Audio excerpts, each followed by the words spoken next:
Hey, good day. It's RTV from Studio A. It's Jack Mitchell. We're not sure what we're going to call this thing. I'm the publisher at the Ledger-Dispatch, not a newscaster, not a news anchor, and we're about to prove that as we go through what's coming up in the Ledger-Dispatch in tomorrow's newspaper. Well, Friday, July 15th. Sparks fly in a Sutter House Creek fire on Sunday.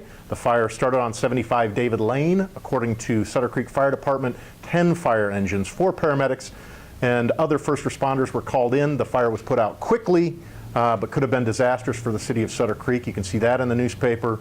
Amador County supervisors are taking a step forward on answering the grand jury report on the subject of the Health and Human Services building. They formed a ad hoc committee to draft a formal response, and knowing from past issues of the grand jury, I would imagine they will come up with something that says, no, you're wrong, or we agree with these points, and then it will sit on a shelf, and that's probably all that will happen. City of Jackson's going to sell its parking meters. They have a surplus of 200. Quite a bit of interest for some folks out there that would like to have a parking meter. I don't know what you're going to do with it, but maybe you can charge for parking outside of your home. You just don't know. Mace Meadows, sale complete. Daryl Reedshaw and minority partners Marlene and Kirk Wallace are now set to reopen the golf course and restaurant. Many of you have been waiting for that. We had a fatal car crash on Sunday, July 11th, on Buena Vista and Stony Creek Road, killing David Nicholas Strayhorn of San Andreas. He, for unknown reasons, drifted off the roadway and overturned, causing his death. Ione City Council approved its budget.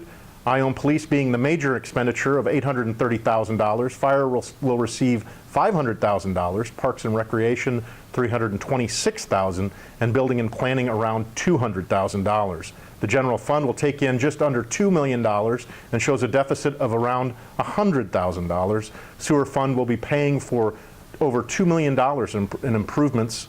City salaries are $1.1 million, and there are other benefits at $400,000. Fairly interesting in the deficit there. Not good news, but they did pass a budget. You can catch the swirling debate from the Foothill Conservancy and their take on the Amador Water Agency small diameter pipeline project.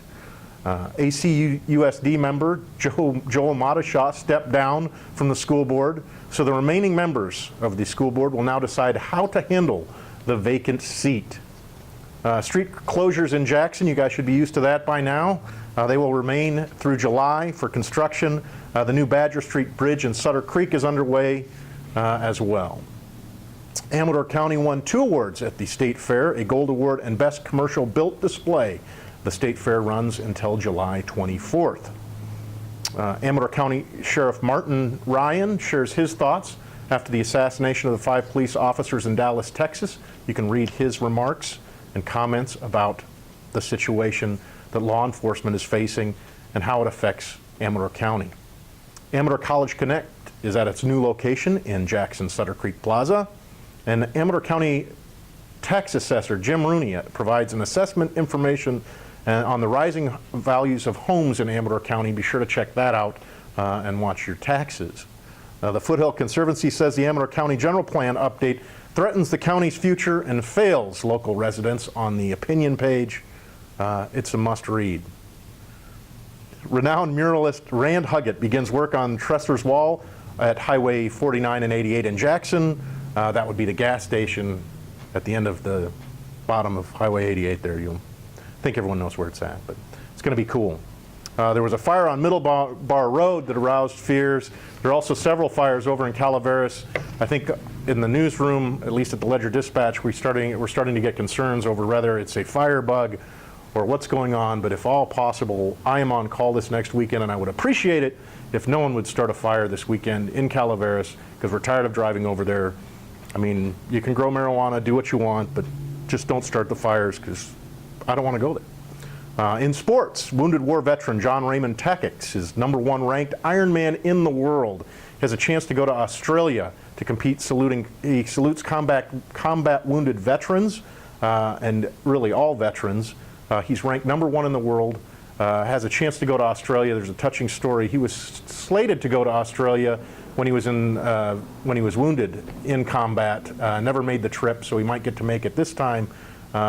Be sure to catch that in sports. The Amador Polar Bears continue their undefeated season.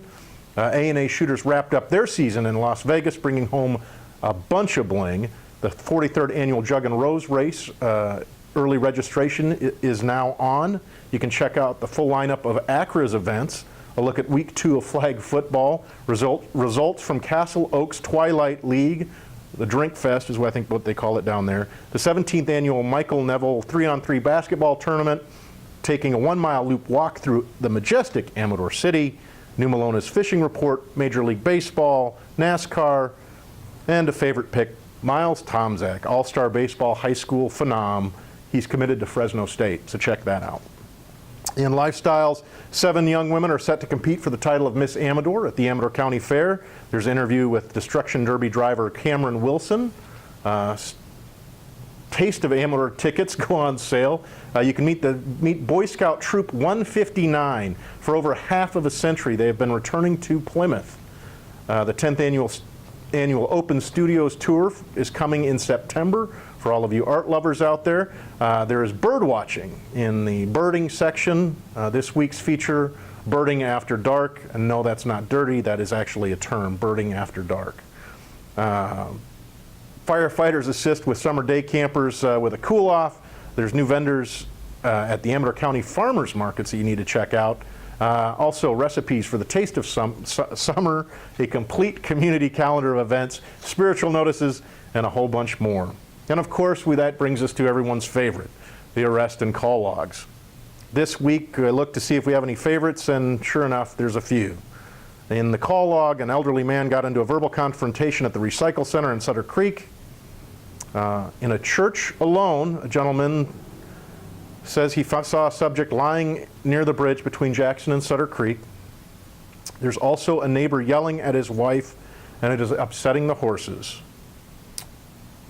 And now we get to the really good ones. And you can't make these up. I mean, these just come in. A roommate is getting verbal and not acting human, though he cannot say how. And my favorite of the week, a white Ford Explorer with its doors flung wide open, a nude white couple in their 50s are engaged in a natural act of public indiscretion. We'll leave it at that.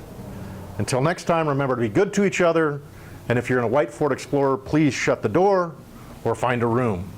For Jack Mitchell, the Amador Ledger-Dispatch. And what's the news? What news station am I on now?